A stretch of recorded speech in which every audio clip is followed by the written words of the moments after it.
नमस्कार। कलाम एकेडमी के digital platform पर आप सभी विद्यार्थियों का बहुत बहुत स्वागत, अभिनंदन, आदाब, आभार, इस्तकबाल, खैर मकदम है। मैं हूं विवेक। एक बेहद महत्वपूर्ण कक्षा लेकर आप लोगों के बीच में हाजिर हूं और इस विशेष कक्षा में हम अधिगम के संज्ञानात्मक सिद्धांतों के अंतर्गत दो और प्रमुख सिद्धांतों पर चर्चा करेंगे, जिनमें पहला सिद्धांत है कर्ट लेविन का सिद्धांत, जिसे संज्ञानात्मक क्षेत्र सिद्धांत भी कहते हैं, कॉग्निटिव फील्ड थ्योरी भी कहते हैं।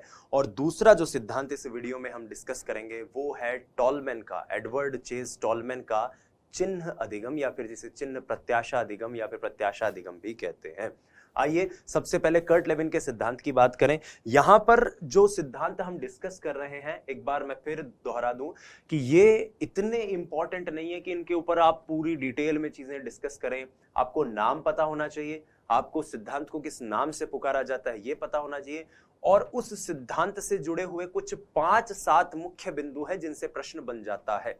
जैसे कर्ट लेविन के फील्ड थ्योरी के बारे में जब भी क्वेश्चन आता है तो कई बार ज्यादातर वो यही पूछता है कि इस सिद्धांत का प्रतिपादक कौन है, कि कॉग्निटिव फील्ड थ्योरी किसने दी है। या एडवर्ड चेज टॉलमैन के सिद्धांत की जब भी बात आती है तो वो ये पूछता है कि वो कौन सा सिद्धांत है जो व्यवहारवाद और समग्रवाद का अनूठा मिश्रण है। तो आइए उन सभी चीजों पर डिस्कस करते हुए इस क्लास को शुरू करते हैं। सबसे पहले लेविन के सिद्धांत की बात करेंगे। कर्ट लेविन एक जर्मन मनोवैज्ञानिक थे और बाद में अमेरिका में जाकर बस गए थे। उनके सिद्धांत से जुड़े हुए कुछ 10 महत्वपूर्ण संप्रत्यय हैं जो कि विज्ञान और गणित से लिए हुए हैं। विज्ञान और गणित से लिए हुए कुछ महत्वपूर्ण संप्रत्यय हैं, उन संप्रत्ययों को भी हम डिस्कस करेंगे। और अंत में हम डिस्कस करेंगे लेविन के सिद्धांत के मूल्यांकन और शैक्षणिक दृष्टिकोण को, शैक्षणिक निहितार्थ को, एजुकेशनल इंप्लीकेशन को। पॉइंट टू पॉइंट हम चीजों को लेते हुए चलेंगे। तो पहला पॉइंट आपको जो याद रखना है वो ये कि कर्ट लेविन के सिद्धांत को या कर्ट लेविन के इस अधिगम सिद्धांत को क्या कहा जाता है। तो इस सिद्धांत का एक नाम है संज्ञानात्मक क्षेत्र सिद्धांत, जिसको हम अंग्रेजी में कॉग्निटिव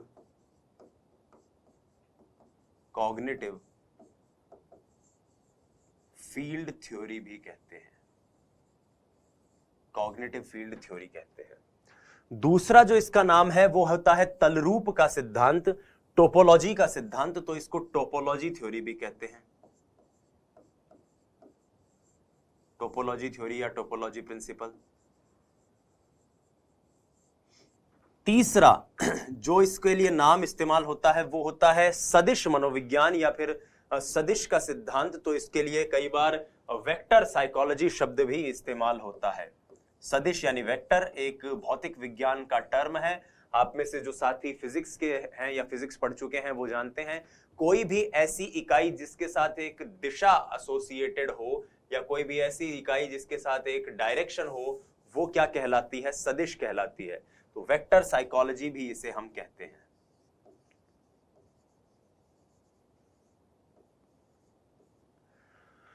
तो इस सिद्धांत को लेकर कर्ट लेविन क्या कहते हैं, हमें बस वो पॉइंट्स याद रखने हैं। पहला पॉइंट जो कर्ट लेविन का है वो ये कि अधिगम वातावरण में संगठन है। जो एनवायरनमेंट होता है, जो वातावरण होता है व्यक्ति का, उस वातावरण के साथ कैसे सापेक्षिक रूप से व्यक्ति अंतःक्रिया करता है। यांत्रिक नहीं, मैं पुनः दोहरा दूं, यांत्रिक अंतःक्रिया नहीं बल्कि सापेक्षिक अंतःक्रिया कैसे व्यक्ति करता है, ये कर्ट लेविन का सिद्धांत कहता है।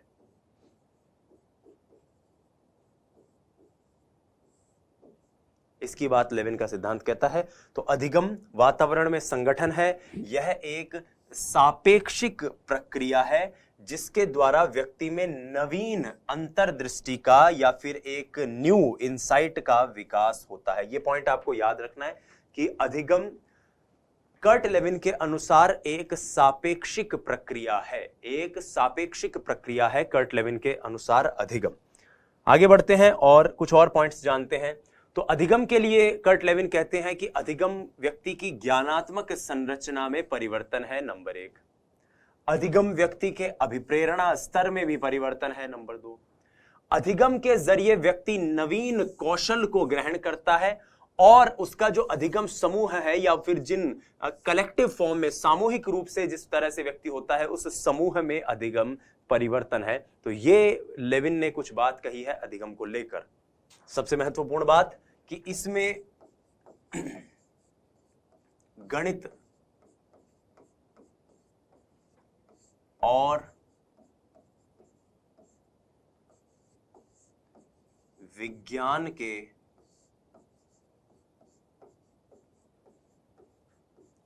संप्रत्ययों का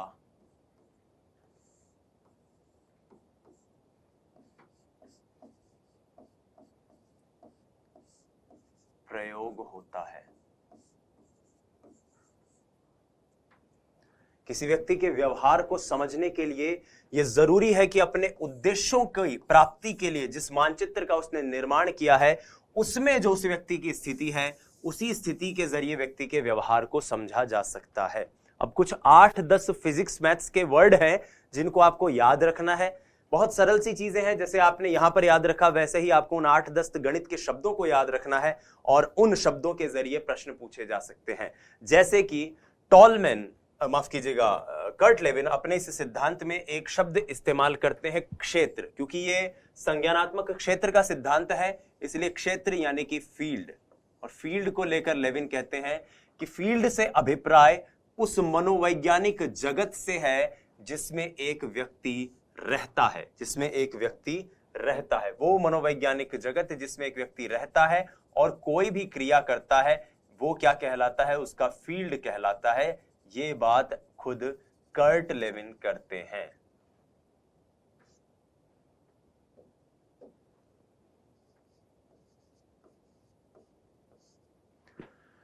फिर आते हैं जीवन विस्तार पर। जीवन विस्तार से अभिप्राय है लाइफ स्पेस। ये आपको नाम एज इट इज याद रखने हैं।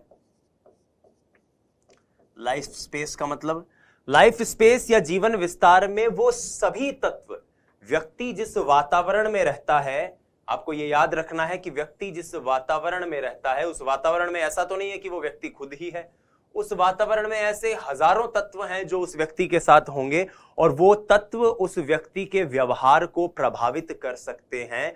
तो वो सभी तत्व जो मनुष्य के व्यवहार को प्रभावित करते हैं, उस वातावरण में रहते हैं, वो जीवन विस्तार कहलाते हैं, लाइफ स्पेस कहलाते हैं। आपको ये वाक्य, ये शब्द और इस शब्द से जुड़ा हुआ ये वाक्य याद रखना है। फिर लेविन बात करते हैं व्यक्ति की या मानव की, जिसको हम सभी पर्सन के नाम से जानते हैं। व्यक्ति का निर्धारण उसकी योग्यताओं से होता है। लेविन कहते हैं कि मानव से अभिप्राय कोई भी ऐसा तत्व है जिसमें उसकी जैसी भी योग्यताएं हैं वो सम्मिलित हों, इसीलिए व्यक्ति का निर्धारण उसकी योग्यताओं से होगा। हर व्यक्ति की कुछ अंतर्निहित आकांक्षाएं होती है। जैसे आप टीचर बनना चाहते हैं, कोई व्यक्ति डॉक्टर बनना चाहता है, और उन्हीं आकांक्षाओं की पूर्ति के लिए वो व्यक्ति एक निश्चित व्यवहार करता है, वो व्यक्ति एक निश्चित किस्म का बिहेवियर शो करता है। यही उसके दिशा को तय करती है।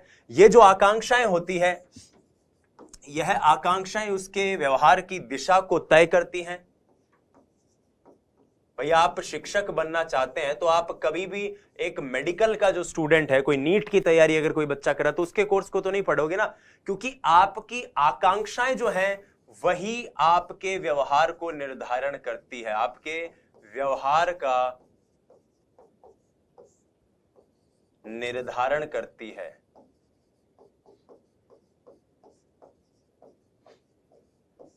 व्यवहार का निर्धारण करती है। ठीक है, फिर बात करते हैं पर्यावरण की या फिर योग्यताओं की, एनवायरनमेंट की। किस एनवायरनमेंट में व्यक्ति रह रहा है। तो पर्यावरण वो सब कुछ है, वो सब कुछ है जिसके कारण व्यक्ति व्यवहार करता है।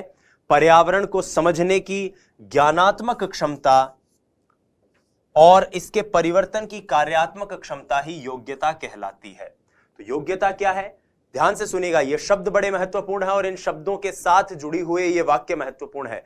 पर्यावरण से अभिप्राय वो सब तमाम चीजें जो कि व्यक्ति के व्यवहार का कारण है, वो सभी चीजें जिसके कारण कोई व्यक्ति व्यवहार को कर रहा है, और उस पर्यावरण को जैसे व्यक्ति समझता है, क्या लिखा है, पर्यावरण को समझने की ज्ञानात्मक क्षमता और इसमें परिवर्तन करने की कार्यात्मक क्षमता, वो क्षमता जिसके जरिए व्यक्ति उस पर्यावरण को समझ ले, उन चीजों को समझ ले, वही उसकी योग्यता कहलाएगी। तो यहां पर योग्यता का मतलब भी हमें समझ में आ गया, यहां हमें व्यक्ति का मतलब भी समझ में आ गया।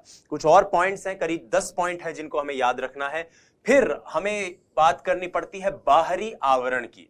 बाहरी आवरण, बाहरी आवरण क्या है साथियों? बाहरी आवरण को अंग्रेजी में कहा गया है फॉरेन हल।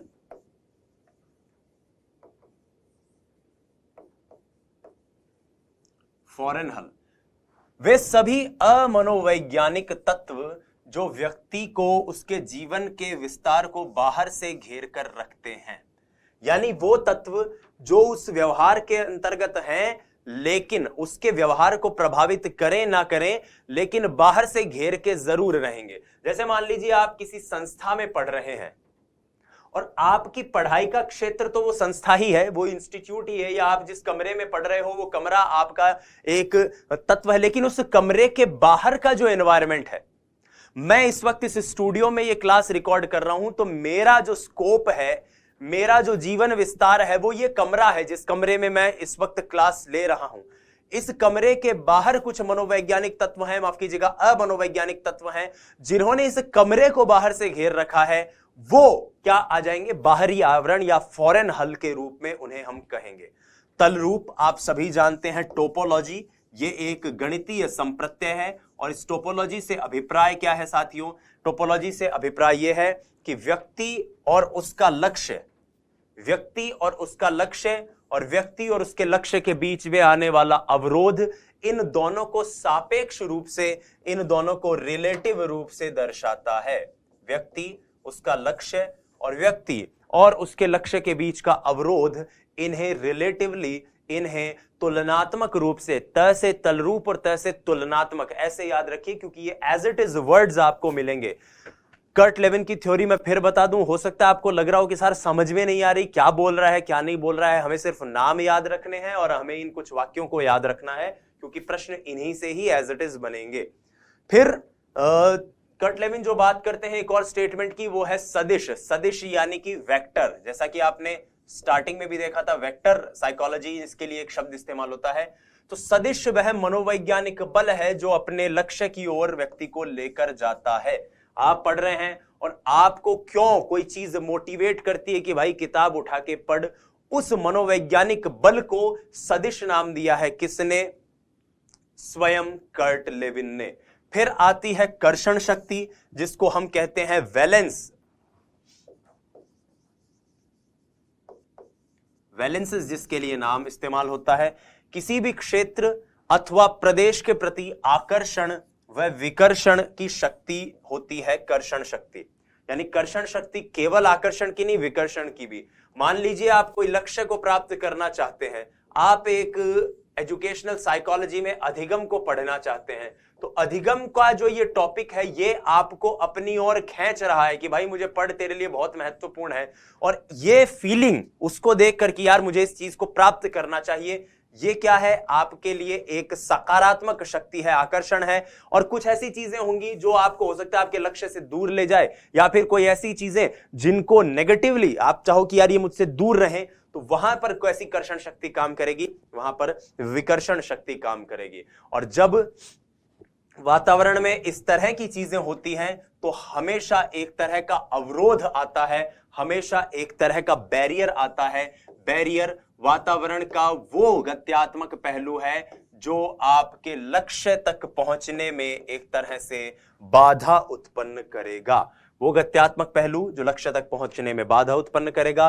द्वंद्व या कॉन्फ्लिक्ट क्या है? जब बहुत सारी कर्षण शक्तियां एक साथ आ जाएं रोल में, कुछ चीजें जिनको आप प्राप्त करना चाहो, कुछ चीजें जिनसे आप दूर जाना चाहो, जब ये दोनों एक साथ आ जाती हैं, विभिन्न कर्षण शक्तियां जब एक साथ सक्रिय होती हैं, तब ऐसी परिस्थिति द्वंद्व की परिस्थिति या द्वंद्व की स्थिति कहलाती है। तो ये कर्ट लेविन का महत्वपूर्ण सिद्धांत जिसके बारे में हमने इन पॉइंट्स को देखा। अब ये जो द्वंद्व है ये तीन तरह का हो सकता है, अप्रोच अप्रोच, अवॉइडेंस अवॉइडेंस और अप्रोच अवॉइडेंस। एक चीज को तो आप प्राप्त करना चाहो, दूसरी चीज को भी प्राप्त करना चाहो। भाई अधिगम प्रक्रिया में आपको लग रहा है कि साहब मुझे इस वक्त जीके भी पढ़नी है और मुझे शिक्षा मनोविज्ञान भी पढ़ना है, मैं दोनों में से किसे चुनूं? तो ये क्या है? ये आपका अप्रोच दोनों को ही प्राप्त करना चाहो, ऐसा द्वंद्व है, क्योंकि दोनों में सकारात्मक कर्षण शक्तियां लग रही हैं। कई बार विकर्षण शक्तियां लगती है दोनों। आप चाहते हो कि सर मैं मेरे रूम पे नहीं पढ़ना चाहता, आप चाहते हो सर मैं लाइब्रेरी भी नहीं पढ़ना चाहता, नहीं मैं वहां भी नहीं जाना चाहता, यहां भी नहीं जाना चाहता। ये बिल्कुल समायोजन के अंतर्गत जो हमने चीजें पढ़ी हैं पहले, अगर आपने पढ़ रखा हो तो ये बिल्कुल वही चीज है कि दोनों ही चीजों से आप दूर भागना चाहते हो, वो अवॉइडेंस है। अप्रोच अवॉइडेंस में आप एक चीज तो करना चाहो और दूसरी ना करना चाहो। आप चाहो कि साहब मैं गणित तो पढ़ लूं लेकिन मैं विज्ञान ना पढ़ूं, मैं मनोविज्ञान तो पढ़ लूं लेकिन मुझे ज्योग्राफी ना पढ़ने को मिले। तो इस तरह की जो चीजें हैं ये अप्रोच अवॉइडेंस है। एक चीज को आप प्राप्त करना चाहो, दूसरी को नहीं। तो द्वंद्व हमेशा 3 प्रकार के होते हैं। विभिन्न कर्षण शक्तियां जब एक साथ रोल प्ले करती हैं तब द्वंद्व या फिर कह सकते हैं कॉन्फ्लिक्ट जो है वो अराइज होता है। अब इसके बाद कुछ नहीं बचता है सिद्धांत में, सिर्फ इसके शैक्षणिक दृष्टिकोण से जो उपागम के मूल्यांकन है वो जानने पड़ेंगे।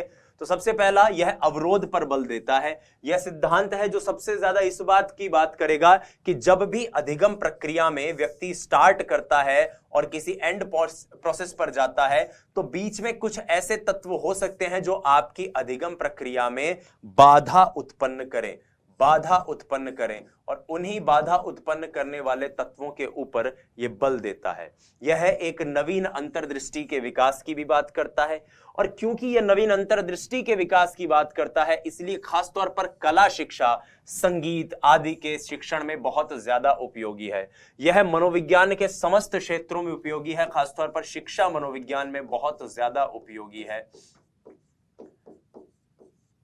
क्योंकि वैज्ञानिक दृष्टिकोण से ये अधिगम की बात कर रहा है और समस्या समाधान पर भी बल देता है। वातावरण की बात करता है, वातावरण के उन सारे तत्वों की बात करता है जो तत्व आपके अधिगम को सकारात्मक नकारात्मक रूप से प्रभावित करते हैं। अतः शिक्षक को चाहिए कि वो कक्षा में उचित वातावरण बनाए रखे। यह उद्देश्यों की प्राप्ति पर भी बल देता है। ये बात करता है कि किस प्रकार से व्यक्ति अपने उद्देश्य को, अपने लक्ष्य को प्राप्त कर सकता है। तो इस वीडियो में इस खंड तक हमने कर्ट लेविन के सिद्धांत को पढ़ा। अब हम पढ़ने जा रहे हैं अगले सेक्शन में जो सिद्धांत है वो है एडवर्ड चेज टॉलमैन का सिद्धांत। आइए बात करते हैं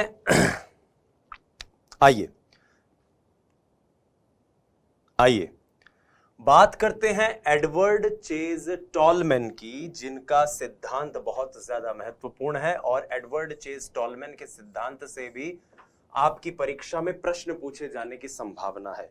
फिर दोहरा दूं कि इस सिद्धांत में भी हमें कुछ महत्वपूर्ण फैक्ट्स, कुछ महत्वपूर्ण शब्दावलियों को याद रखना है जिनसे हमारा काम बन जाएगा। तो सबसे पहले एडवर्ड चेज टॉलमैन के सिद्धांत के बारे में जान लेते हैं। 2-3 महत्वपूर्ण बात। सबसे पहली बात जो हमें हर सिद्धांत के बारे में जाननी चाहिए, जहां से प्रश्न बन सकता है, वो है कि उस सिद्धांत के नाम क्या क्या हैं। तो एडवर्ड चेज टॉलमैन के सिद्धांत को कहा जाता है चिन्ह सिद्धांत।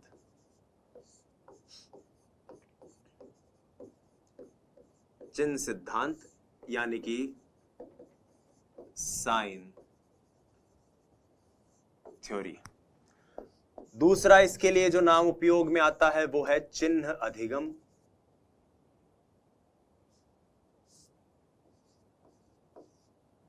चिन्ह अधिगम।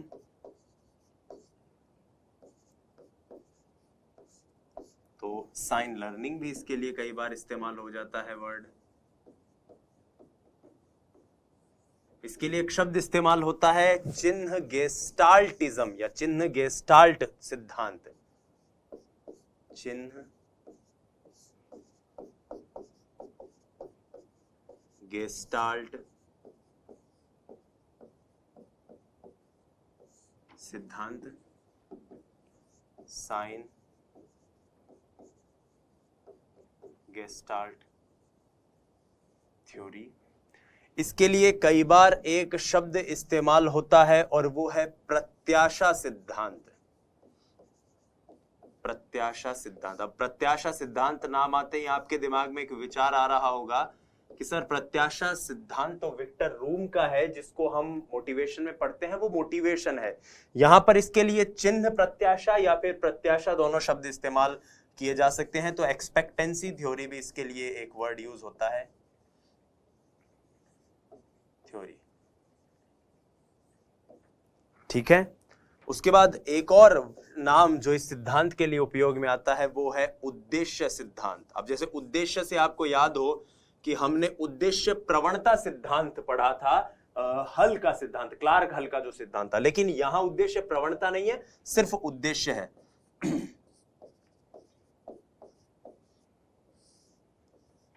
तो पर्पसिव थ्योरी।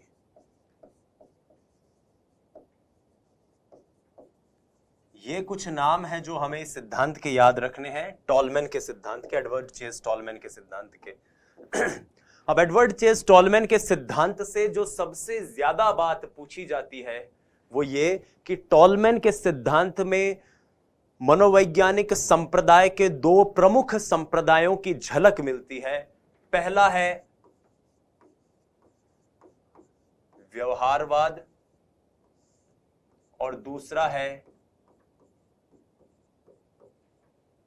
गेस्टाल्टवाद। एक दो बार पूछा भी गया है कि वो कौन सा सिद्धांत है जिसमें व्यवहारवाद और गेस्टाल्टवाद की झलक मिलती है, या फिर जो कि व्यवहारवाद और गेस्टाल्टवाद का अनोखा या अनूठा संगम है। उत्तर है क्या? Edward Chase Tolman. अब इसे व्यवहारवादी क्यों कहेंगे? एक सवाल है, व्यवहारवादी इसे क्यों कहें? व्यवहारवाद इसे इसलिए कहते हैं क्योंकि यह बताता है कि किस प्रकार उद्दीपकों की उपस्थिति में व्यक्ति अनुक्रिया करता है और उसके हिसाब से उसके व्यवहार को देखा जा सकता है, परखा जा सकता है, मापा जा सकता है। मैं एक बार पुनः दोहरा दूं कि उद्देश्य उद्दीपक या फिर किसी भी स्टिमुलाई की उपस्थिति में कैसा कोई व्यक्ति व्यवहार करेगा, इसकी बात यह सिद्धांत करता है। लेकिन इसको गेस्टाल्टवादी क्यों कहते हैं? गेस्टाल्टवादी इसे इसलिए कहते हैं क्योंकि ये व्यवहार को छोटी छोटी इकाइयों में बांटने की बात नहीं करता, बल्कि उसको समग्र रूप से समझने की बात करता है, समग्र रूप से समझने की बात करता है। तो इसलिए गेस्टाल्टवाद और व्यवहारवाद के दोनों पक्ष इसमें नजर आते हैं। यही दो तीन पॉइंट है जो हमें इस सिद्धांत को लेकर याद रखने हैं।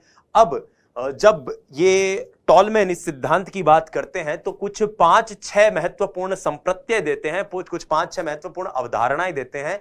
आइए अब एक एक करके उन अवधारणाओं को या अधिगम के लिए उपयोगी उन महत्वपूर्ण संप्रत्ययों को, तत्वों को जानने की कोशिश करते हैं। तो टॉलमैन सबसे पहले जिस चीज की बात करते हैं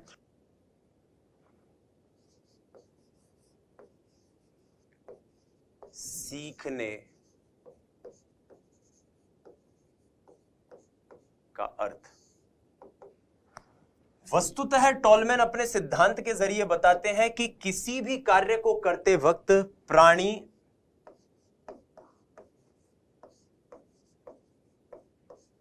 क्या है, अधिगम प्रक्रिया में प्राणी क्या है, इस प्रश्न का उत्तर सीखता है। क्या है यह सीखता है। विभिन्न उद्दीपकों के मध्य अपनी अनुक्रिया से संबंध बनाना व्यक्ति सीखता है। अब ये क्या है, कैसे सीखता है? टॉलमैन ने इसके लिए एक प्रयोग किया था, हालांकि उस प्रयोग की चर्चा मैं आगे भी करूंगा। यह भूल भुलैया प्रयोग था जो उन्होंने चूहों के साथ किया था। टॉलमैन का प्रयोग भूल भुलैया प्रयोग था और यह प्रयोग उन्होंने किया था चूहों के साथ। टॉलमैन ने एक भूल भुलैया के अंदर कुछ चूहों को फिट किया। अब टॉलमैन इस पूरी प्रक्रिया में बताते हैं कि जब चूहों को उन्होंने इस प्रयोग के लिए इस्तेमाल किया तो आवश्यक है कि चूहों ने यही सीखा होगा कि बाईं तरफ मुड़ने पर क्या है, दाईं तरफ मुड़ने पर मुझे क्या मिलेगा, सीधे जाने पर क्या है, दाईं तरफ जाने पर क्या है, आगे जाने पर क्या है। ये तमाम चीजें टॉलमैन ने कहा कि एक प्राणी अपनी अनुक्रिया के जरिए सीखता है। तो विभिन्न उद्दीपकों के बीच में एक तरह से संबंध बनाना व्यक्ति सीखता है। मैं ये आप लोगों के लिए लिख देता हूं। उद्दीपकों के मध्य परस्पर संबंध बनाना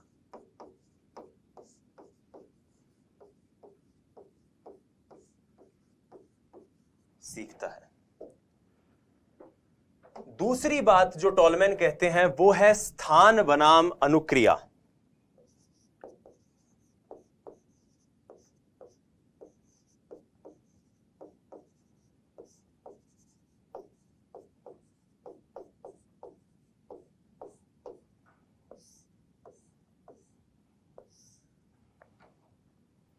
टॉलमैन कहते हैं कि प्राणी विभिन्न उद्दीपकों के प्रति विभिन्न अनुक्रिया नहीं सीखता।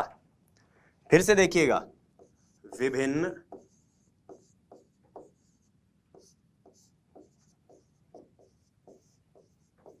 उद्दीपकों के प्रति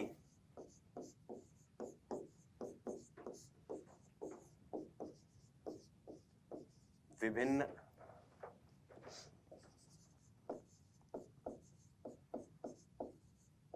अनुक्रिया नहीं सीखता,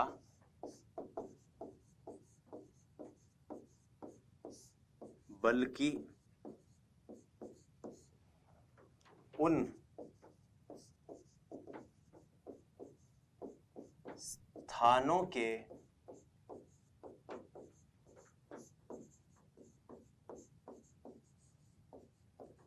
बारे में सीखता है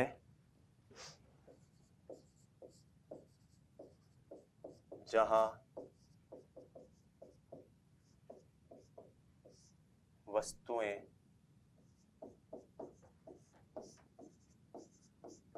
होती हैं। टॉलमैन ने इसके लिए एक टी किस्म का प्रयोग किया। उन्होंने कहा कि एक टी नुमा आकार की, एक तरह से कह सकते हैं भूल भुलैया में चूहों को रखा गया और यह चेक किया गया कि उन्हें सीधे जाकर बाएं मुड़ना था अगर उन्हें भोजन प्राप्त करना है तो। यही अनुक्रिया उन्हें सिखाई गई।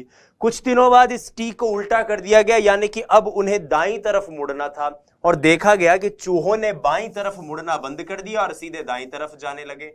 इसका मतलब उन्होंने अनुक्रिया नहीं सीखी, उन्होंने उस लक्ष्य प्राप्ति के निर्धारित स्थान को सीखा था और वहां पहुंचने के लिए चाहे दाएं मुड़ना पड़े चाहे बाएं मुड़ना पड़े उसको उन्होंने जाना। उन्होंने अनुक्रिया स्पेसिफिक नहीं सीखी बल्कि उस स्थान के बारे में जानने की कोशिश करी जहां पर पहुंचकर वो अपने लक्ष्य को, वांछित उद्देश्य को प्राप्त कर सकते हैं।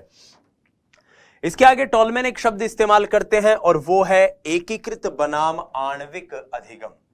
एकीकृत बनाम आणविक अधिगम। एकीकृत बनाम आणविक। उन्होंने एक सिंपल सी बात कही और वो ये कि किसी भी व्यक्ति के व्यवहार को जानने के लिए एक मॉलिक्यूलर अप्रोच नहीं बल्कि एक मोलर अप्रोच होनी चाहिए। मॉलिक्यूलर नहीं बल्कि मोलर अप्रोच होनी चाहिए, यानी व्यक्ति के व्यवहार को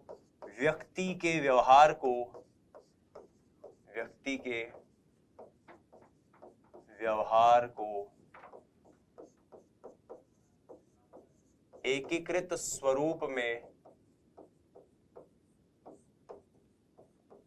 समझा जा सकता है,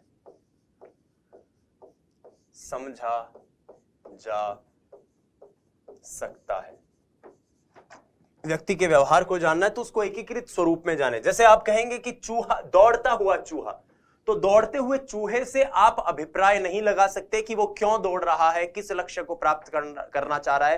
लेकिन अगर आप कहें कि भूल भुलैया में दौड़ता हुआ चूहा, तो आप एक एकीकृत व्यवहार के जरिए उसके व्यवहार को समझ सकते हैं। आप कहें विद्यार्थी, आप नहीं समझेंगे, लेकिन आप कहें लाइब्रेरी जाता विद्यार्थी, स्कूल जाता विद्यार्थी, तो ऐसे में आप एकीकृत स्वरूप में उसके अधिगम की प्रक्रिया को समझ सकते हैं।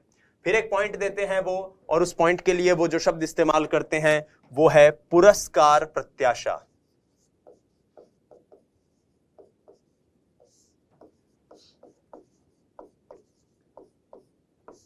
अवॉर्ड या रिवॉर्ड एक्सपेक्टेंसी।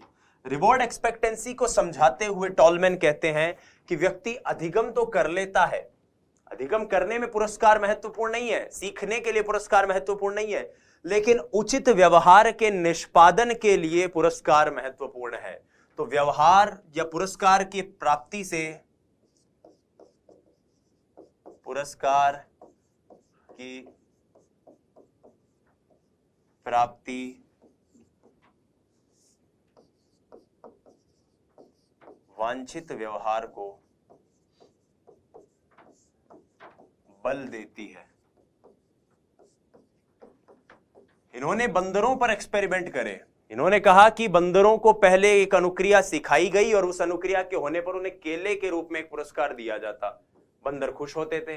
कुछ समय बाद उन बंदरों को चुकंदर दी जाने लग गई। अब चुकंदर जो है वो बंदरों को इतने पसंद नहीं होती जितने उन्हें केले पसंद होते हैं। तो बंदर उछल कूद मचाने लग गए और उस व्यवहार को करना बंद कर दिया। अगर मान तो केला खुआओ पचमांशा में। तो ये जितनी भी चीजें हैं ये पुरस्कार प्रत्याशा की बात करते हैं कौन? टॉलमैन। इसी तरह उन्होंने चूहों पर भी एक्सपेरिमेंट किया। पहले उन्हें कुछ और भोजन देते थे, फिर उन्हें सूरजमुखी का फूल देने, वो बीज देने लग गए।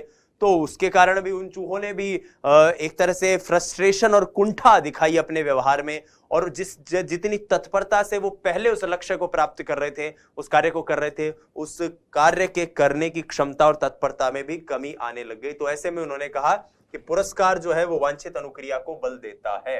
हालांकि इसकी बात स्किनर भी कर चुके हैं। आगे बढ़ते हैं।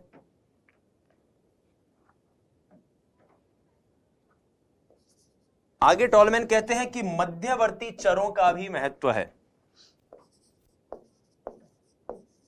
मध्यवर्ती चरों का महत्व। टॉलमैन कहते हैं कि अधिगम की प्रक्रिया में जो मध्यवर्ती चर हैं वो भी आपकी अधिगम प्रक्रिया को प्रभावित करते हैं।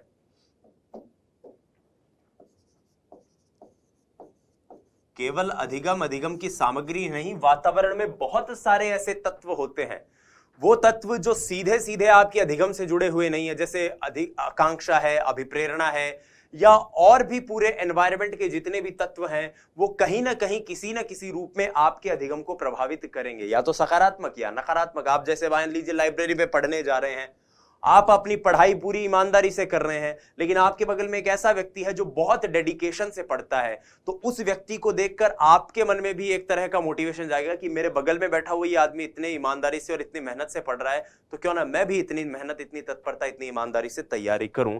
तो मध्यवर्ती चरों का अधिगम में महत्व है। चरों का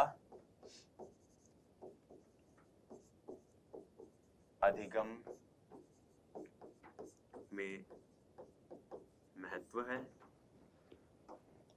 और अंतिम पॉइंट जिसकी बात वो करते हैं, ये आपको याद भी रखना है, ये एक प्रश्न के रूप में पूछा भी जा सकता है, और वो है लुप्त अधिगम। लुप्त अधिगम यानी कि लेटेंट लर्निंग।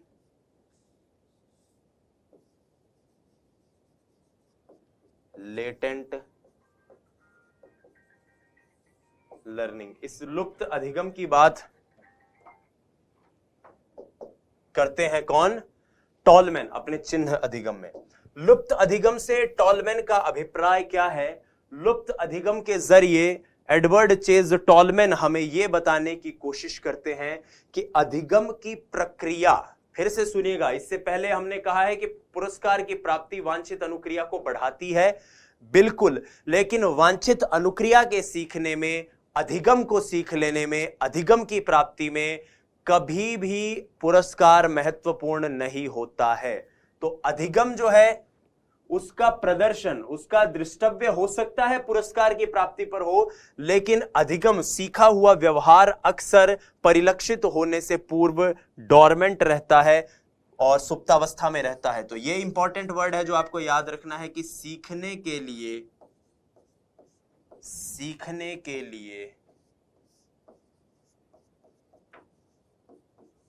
पुरस्कार महत्वपूर्ण नहीं है। सीखने के लिए पुरस्कार महत्वपूर्ण नहीं है।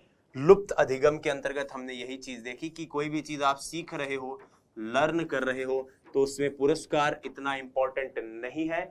सीखने के बाद भी परिलक्षित होने से पहले अधिगम जो है वो सुप्त अवस्था में रहता है। तो ये 6 कुछ महत्वपूर्ण पॉइंट है जो हमने देखे। इसी के लिए, इसी लुप्त अधिगम को समझाने के लिए टॉलमैन ने अपने साथी होजिंक के साथ प्रयोग किया था। तो इसके लिए टॉलमैन होजिंक का भूल भुलैया प्रयोग काफी ज्यादा चर्चा में रहता है। टॉलमैन व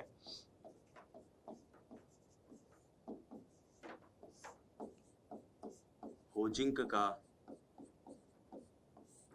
प्रयोग काफी ज्यादा चर्चा में, यह प्रयोग रहता है टॉलमैन और होजिंक का। क्या प्रयोग था? इन्होंने चूहों के एक ग्रुप को एक निश्चित अनुक्रिया करने पर पुरस्कार देना शुरू किया। एक चूहों की एक निश्चित अनुक्रिया करने पर उन्हें पुरस्कार देना शुरू किया। करीब 10 दिन तक उनको पुरस्कार देते रहे, तो वो वांछित अनुक्रिया को और तेज करते रहे। दूसरा ग्रुप था, उसे पुरस्कार नहीं मिला, तो वो परेशान होकर भूल भुलैया में इधर उधर घूमता और वांछित लक्ष्य को प्राप्त कर लेता।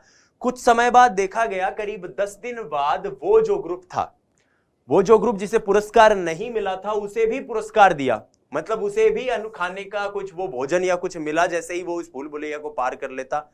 तो टॉलमैन और इनके साथियों ने देखा कि एक दल तो वो था जिसको लगातार पुरस्कार मिल रहा था और वो तेजी से अनुक्रिया कर रहा था। एक दल वो था जो 10 दिन तक पुरस्कार जब नहीं दिया गया तब उसने अनुक्रिया बहुत धीरे धीरे ढीले ढाले तरीके से करी, लेकिन 11वें दिन से जब उन्हें भी पुरस्कार दिया जाने लगा तो वो भी उतनी ही स्पीड से इस अनुक्रिया को करने लगे जिस स्पीड से उनके बाकी साथी कर रहे थे या बाकी चूहे 10 दिन तक उस अनुक्रिया को कर रहे थे। तब उन्होंने इस बात की पुष्टि करी, इस बात का प्रमाण दिया कि सीखने की प्रक्रिया में पुरस्कार महत्वपूर्ण नहीं होते हैं। सीखने की प्रक्रिया में पुरस्कार महत्वपूर्ण नहीं होते हैं। अब आइए एडवर्ड चेज टॉलमैन के इस सिद्धांत के कुछ शैक्षणिक निहितार्थ देख लेते हैं। सबसे पहला पॉइंट है कि यह उद्देश्य की भूमिका को रेखांकित करता है। उद्देश्य की भूमिका को रेखांकित करता है। दूसरा पॉइंट जो है इसमें वो ये कि अधिगम, हम जब कई बार कहते हैं ना भाई सीखा हुआ कभी भी वेस्ट नहीं जाता, तो यह है कि अधिगम व्यर्थ नहीं होता। अधिगम व्यर्थ नहीं होता। दूसरा पॉइंट एडवर्ड चेज टॉलमैन ये बताते हैं। तीसरा पॉइंट ये है कि क्योंकि संज्ञानात्मक प्रक्रिया है, गेस्टाल्टवादी प्रक्रिया है, ऐसे में शिक्षक को सिखाते समय, जब भी बच्चे को शिक्षक कुछ भी सिखा रहा है, सिखाते समय बोध या समझ पर बल देना चाहिए। समझ पर बल देना चाहिए। बोध या समझ पर बल देना चाहिए। अगला पॉइंट है सीखने में पुरस्कार महत्वपूर्ण नहीं है। सीखे व्यवहार के निष्पादन के लिए भले ही वो महत्वपूर्ण हो सकते हैं, सीखने के लिए पुरस्कार महत्वपूर्ण नहीं है, सीखने में पुरस्कार महत्वपूर्ण नहीं है। और अंतिम पॉइंट मध्यवर्ती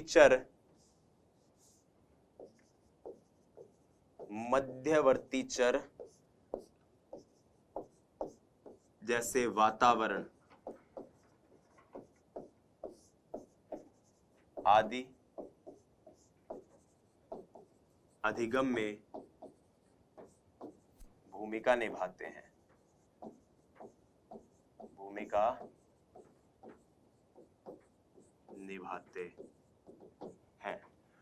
तो यहां पर हमने शैक्षणिक मूल्यांकन, शैक्षणिक दृष्टिकोण से एक तरह से देखा कि क्या क्या इसके इंपॉर्टेंट फैक्ट्स हो सकते हैं। अब आइए इस सेक्शन में हमने जो जो समझा एक बार उसको रिवाइज कर लेते हैं। सबसे पहले हमने कर्ट लेविन का सिद्धांत देखा था, जिसे हम कहते हैं संज्ञानात्मक क्षेत्र सिद्धांत, तलरूप सिद्धांत, सदिश सिद्धांत, जो कहता है अधिगम वातावरण में संगठन है। गणित और विज्ञान के संप्रत्यों का प्रयोग करके ये फील्ड, क्षेत्र, जीवन विस्तार, व्यक्ति, पर्यावरण, उसकी योग्यताएं, बाहरी आवरण, तलरूप, ऐसे कुछ संप्रत्यों की बात करता है और उनके जरिए अधिगम की पैरवी करता है। उसके बाद हमने जानने की कोशिश की थी टॉलमैन के सिद्धांत को, और टॉलमैन का सिद्धांत जो है उसे चिन्ह सिद्धांत, चिन्ह, अधिगम, चिन्ह, गेस्टाल्ट, प्रत्याशा, उद्देश्य सिद्धांत भी कहा जाता है। यह सिद्धांत सीखने के अर्थ की बात करता है कि प्राणी क्या है, इधर जाने पर क्या मिलेगा, ये करने पर क्या मिलेगा, वो करने पर क्या मिलेगा, इसको जानना सीखता है। स्थान महत्वपूर्ण है अनुक्रिया की अपेक्षा। एकीकृत अधिगम होना चाहिए। पुरस्कार जो है वो आपकी उसकी एक्सपेक्टेंसी है, पुरस्कार की जो प्रत्याशा चाह है वो अधिगम के निष्पादन को बलवती करती है, लेकिन अधिगम सीखने में कभी भी पुरस्कार महत्वपूर्ण नहीं है, लुप्त अधिगम हो सकता है। मध्यवर्ती चरों का महत्व इन्होंने बताया और इसके साथ हमने इसके शैक्षणिक मूल्यांकन को भी देखा। आप सभी इस सत्र से जुड़े, बहुत बहुत धन्यवाद। जय हिंद, वंदे मातरम। स्वस्थ रहिए, मस्त रहिए, अपनी तैयारी में व्यस्त रहिए। बहुत बहुत नमस्कार, आभार।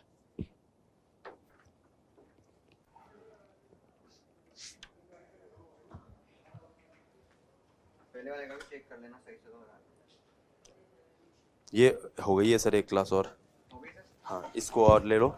और इसमें भी 2 जगह कट है अपने, 2 जगह महत्वपूर्ण कट है इस क्लास के अंदर, उन कट को अपने को देख लेना।